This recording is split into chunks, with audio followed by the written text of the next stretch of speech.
In this video, I'll beat 2 levels. This one from popular YouTuber and Mario Maker legend Alpharad, where I was able to outsmart a troll he made in the level and turn it into a shortcut to get the world record time. In this level, that's pretty hard. If you're wondering how many minutes it took me to beat, it took me 14 years. So Alpharad was trying to troll the player by making them think you could follow the coins and get the checkpoint. But there's a wall of invisible blocks forcing you to take the intended path.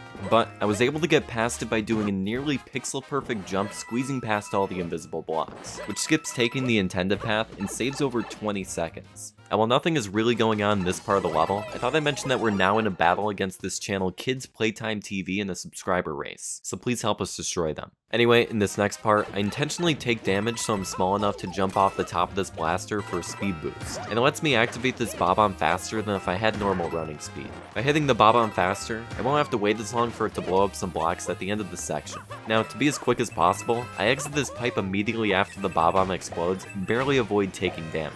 But after pulling off all those shortcuts, there's still one final section that requires tight timing and a lot of ibuprofen. On the top of the screen is a contraption to repeatedly switch the spikes from on to off, so I have to navigate this room with perfect movement and without getting a headache. And I can't stop jumping until the P-switch timer runs out so that these blocks turn to coins, which lets me reach the goal and complete Alpharad's level with the world record time. So this next level is insanely difficult, and the tricks needed to beat it are very cool. So this level has Mario doing a bunch of tight jumps using thwomp enemies. Like right here, I stall in the air to bounce off the incoming clown car, and I get a lot of speed jumping from the thwomp to make it over the spikes. Now hitting this block drops a cannon for a quick wall jump, and here, I drop the spring at the perfect time for the thwomp to pound into it midair, and it acts as a wall so I can perform this shell jump. Now, with a precise setup, I line up with the shell for a jump and wall jump to land on Yoshi midair. And with some difficult movement, I can grab this shell for a shell jump off the block. Now, coming up is a trick that looks simple, but it's actually the most precise part of the level. When Mario throws a shell into the bottom of a ceiling or block, the shell clips into the block and slows down so Mario can jump off the shell.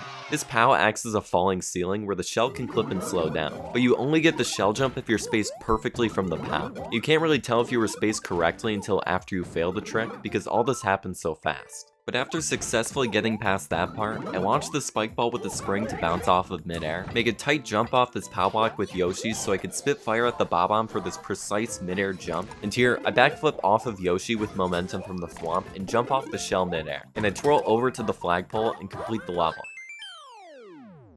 So whenever I achieve something like getting the world record time on Alpharad's level, I like to celebrate by putting something up on my wall that symbolizes my achievement. So since Alpharad was unable to troll me with his invisible blocks, I put an invisible block on my wall.